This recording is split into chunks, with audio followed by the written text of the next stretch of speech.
Bonjour Michel-Édouard Leclerc. Bonjour. Bienvenue sur ce plateau. Je voudrais pour commencer cet entretien vous montrer les images qui viennent de Croatie. Nous sommes vendredi et cette semaine, comme la semaine précédente, sans doute y aura-t-il ces images-là. Des rayons désertés, des centres commerciaux vides. Pourquoi ? Parce que des influenceurs, mais aussi des responsables politiques, des syndicalistes ont dit « Stop, n'allez plus dans les magasins. Le pouvoir d'achat n'est plus ce qu'il devrait être. L'inflation a explosé. Il faut faire quelque chose. » Et l'appel a été entendu. Est-ce que ce type de mobilisation vous inquiète ? Est-ce que vous pensez que c'est transposable ? Bien sûr, c'est transposable. Le pouvoir d'achat, c'est souvent un degré de liberté très, très recherché par l'ensemble des consommateurs. En Croatie, l'inflation était montée à plus de 20%. Il y a plus fort que la Croatie. La Turquie, aujourd'hui, c'est 44%. Vous imaginez faire des courses 44% plus cher. Donc, on voit bien que c'est déconnecté un petit peu des marchés mondiaux. Il y a des spéculations locales. Ce sont des pays qui n'ont pas des systèmes d'approvisionnement souverains. C'est un thème qui fait un peu qui résonne bien aussi dans la société française. Donc oui, bien sûr, une société qui n'a pas à manger ou pour qui c'est trop cher, qui est en sous-emploi, peut se révolter en boycottant l'offre de marchandises. Oui, c'est un mouvement de boycott qui fait un peu tache d'huile dans le reste de la région et notamment en Slovénie où il est assez suivi. Et vous avez des magasins. Oui, alors on n'en est pas impacté, puisque les Leclerc et même les autres chaînes françaises qui sont à Ljubljana sont performantes, mais ça peut arriver. Ouais. Alors revenons en France où la question pour les patrons, dont vous êtes, qui emploient beaucoup de monde, c'est le travail, le coût du travail.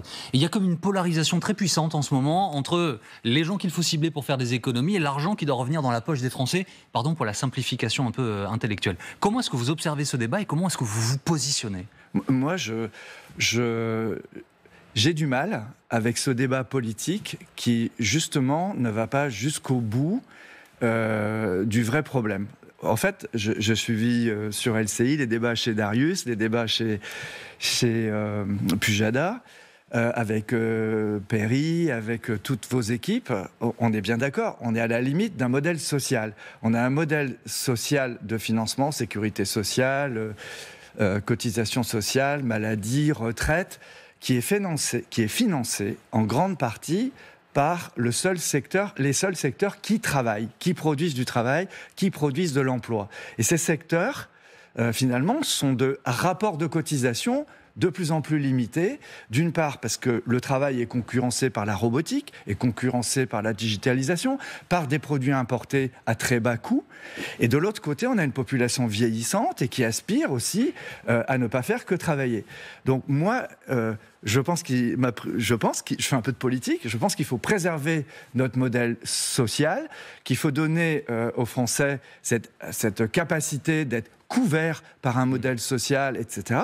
Mais il faut fiscaliser une partie des charges sociales, il faut diversifier les sources de financement de la sécurité sociale, des retraites, et il ne faut pas que ce soit les seules entreprises, cotisation patronale, cotisation salariale, qui financent ce projet politique, ce projet collectif français. Diversifier où alors, Michel Leclerc ? Je pense que...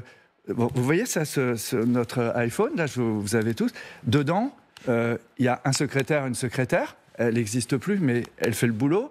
Il n'y a plus de postier avec nos emails, donc il n'y a plus de postier pour payer ses cotisations sociales et il n'y a plus la poste pour payer les charges sociales de la poste. C'est un guichetier qui s'est transformé en télépaiement et il n'y a plus de cotisations sociales. Avant, il y avait, tout le monde payait. Et donc là-dedans, il y a un téléphone qui ne paye absolument pas les cotisations patronales ni les cotisations salariales des 5 fonctions que je viens de vous donner. Il y a même une fonction de caméraman et une fonction de photographe où il n'y a plus professionnel, où il n'y a plus cette ressource. Donc moi je pense que le téléphone... C'est Apple, c'est Samsung qui doivent payer les cotisations, oui, c'est ça que vous dites. Vous avez vu, c'est très difficile de récolter les recettes auprès de ces entreprises qui font de l'optimisation fiscale. Je veux parler du principe. C'est-à-dire que s'il n'y a que ce qui reste de la Poste qui va payer les cotisations pour les retraites des salariés français, s'il n'y a que ceux qui restent des caissiers et des caissières qui vont payer pour les autres, système de répartition, ça ne peut pas le faire. Mais typiquement, donc, Monsieur Leclerc, sur les caissiers et les caissières, vous avez un levier. Principe d'action, moi je suis un homme de terrain, donc une fois qu'on a dit ça, donc, je voudrais lire quelque part de Bercy une étude qui me dit si on cherchait à diversifier les sources de cotisation, qu'est-ce que ça rapporterait? Quel serait le champ de l'étendue possible de la collecte si on faisait payer les robots, le digital? Ça vous concernerait, parce qu'il y a maintenant des caisses automatiques dans les Leclerc, on ne passe pas devant... Exactement, mais vous voyez, on me pose des conditions sur les moyens... Déjà sur le fond, est-ce qu'on est d'accord que si le système aujourd'hui est difficile à gérer, est-ce qu'on peut en penser un autre? Est-ce qu'on a le droit? Est-ce qu'on a le droit de dire qu'on créerait en plus des fonds de pension volontaires et on créerait en plus une fiscalisation sur les concurrents du travail?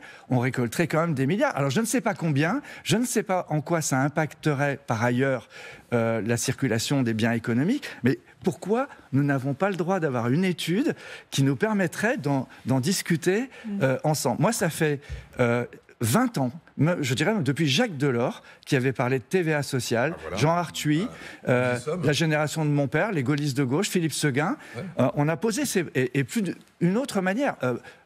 Martine Aubry, génération d'avant, Aubry, ou bien l'autre breton, brestois, Hamon. Tous ont abordé ces sujets-là. Je crois même, mon ancien professeur Raymond Barre était un militant de la TVA sociale. Merkel l'a fait, alors, ça a marché. Et la question, c'est pourquoi aujourd'hui, pour résoudre un problème de rétrécissement de la ressource, on s'énerve à vouloir faire cotiser plus ou à faire travailler plus sans plaisir et autrement que par injonction les derniers qui vont cotiser au système. Alors, et pourquoi est-ce qu'on ne change pas les bases de financement du système? Monsieur Leclerc, plusieurs informations. La première, c'est qu'Amélie de Montchalin, qui est en charge des comptes publics, dit ce matin qu'après une année, dit-elle, utile, il y aura un retour en arrière en 2026, justement sur les cotisations. Est-ce que vous y croyez ou est-ce que les promesses n'engagent que ceux qui les écoutent? Non, mais ce serait bien qu'on nous... Oui, les promesses n'engagent que ceux qui les écoutent, ouais. Surtout en ce moment, parce que personne n'a le pouvoir de les réaliser là dans le temps présent. Mais je trouve qu'on aurait quelques personnalités du monde patronal, du monde de la politique, du monde intellectuel, qui viendraient dire que ça fait sens. On maintient le système social, mais on regarde si on peut le financer différemment. Déjà, ça ouvre une perspective. Parce qu'aujourd'hui, quand même, moi, j'imagine vos téléspectateurs. Ils travaillent chez Leclerc ou chez Carrefour ou chez TF1. Ils gagnent 1700 balles, 2000 balles. Et on leur dit, vous ne travaillez pas assez. Hein, je parle de l'ensemble de la classe politique. Vous ne travaillez pas assez. Il faut travailler plus. Il faut travailler plus pour gagner plus. Il faut travailler plus pour avoir vos retraites. On leur dit, les Français, vous ne travaillez pas beaucoup. Hein. Alors, vous êtes en Europe ceux qui travaillent le moins. Il n'y a personne qui transforme ça en qu'est-ce qu'il faudrait pour vous donner envie de travailler plus. Moi, je suis un type d'action, je suis un homme du terrain. Les consommateurs, on ne leur dit pas « venez en magasin ». On leur dit « est-ce que ça vous plairait ça? Est-ce que ça vous intéresserait ?» On inverserait, on passerait de l'injonction à un vrai dialogue social avec l'envie secrétée de venir travailler. Ça change la donne quand même. Donc je suis pour la remise en route de l'ascenseur social, pour le fait que s'il y a moins de charges, on peut augmenter déjà le salaire net pour le rapprocher du salaire brut. C'est déjà 3 000, 4 000. Mais là, il y a une urgence, énorme, parce que ce dont vous parlez, c'est une longue délibération du dialogue social. Oui. Là, il y a une urgence sur ce budget-là. Ce sera toujours ça. Alors là, particulièrement, puisqu'il n'y a pas eu de budget voté à la fin de l'année, il faut aller vite. Il y a cette super taxe que les grands patrons refusent. Il y a une forme de révolte des grands patrons. Est-ce que vous pensez que ce gouvernement aujourd'hui n'est plus un gouvernement pro-business? Et alors, attendez, juste pour compléter votre question, à l'instant, Madame Binet, secrétaire générale de la CGT, dit, à propos de la surtaxe, les grands patrons coulent le pays, les rats quittent le navire. Ouais. Alors c'est vrai que l'idée, il y a plusieurs... vous voyez, moi je ne pénètre pas, je ne me laisse pas submerger par des débats entre radicaux. D'abord, il n'y a aucune urgence qui n'exige qu'on se précipite pour dire des trucs, d'accord ? Que ce soit la dette, le déficit et tout ça, on a le temps on a devant nous. C'est pas le temps du politique, c'est pas le temps du média, mais dans la réalité de gérer des budgets à centaines de milliards, on n'a pas à gérer ça dans le quart d'heure qui suit. Donc moi, nos entreprises sont endettées de dizaines de milliards. On réagit pas comme ça. Enfin, nos banquiers auraient peur qu'on réagisse comme ça. Donc, vous comprenez ? C'est donc, on confond déficit et dette. Il faut sortir du truc. Donc, d'abord, première chose, je pense que c'est pas forcément positivement impactant d'avoir un des hommes les plus riches de France qui dit « si ça le fait pas, je quitte le pays ». Bon, c'est Bernard Arnault. Ouais, ça, je trouve que... d'abord, vous m'entendrez jamais dire ça. Moi, je parle à titre personnel, mais je pense que tous les chefs d'entreprise, des Leclerc, des Intermarchés, des Système U, des Intersport, on est des gens de terroir, on sait d'où on vient, on doit à notre pays. Il n'y a aucun d'entre nous qui ferions un chantage comme ça, d'accord ? Ça, c'est une première chose. La deuxième chose, c'est ce qu'a dit Michelin. C'est un petit peu différent.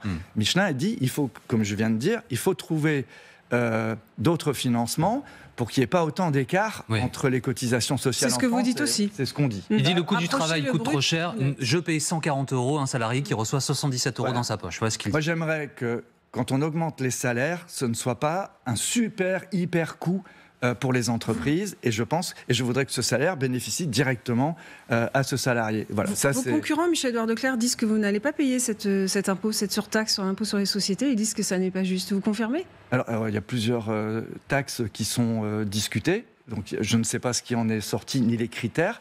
A priori, ce sont les grandes entreprises qui font des profits au niveau national, il y a un critère de chiffre d'affaires. Oui, 3 milliards. Peut-être Bouygues, mais il y a aussi des critères de profit. Et Leclerc ne fait pas de profit en tant qu'entreprise. Nous sommes un mouvement de commerçants indépendants, comme Système U, comme Intersport. Donc je pense que le secteur mutualiste qui ne fait pas de profit pour lui-même et qui ne sort pas de dividendes au niveau national n'est pas concerné par cette mesure.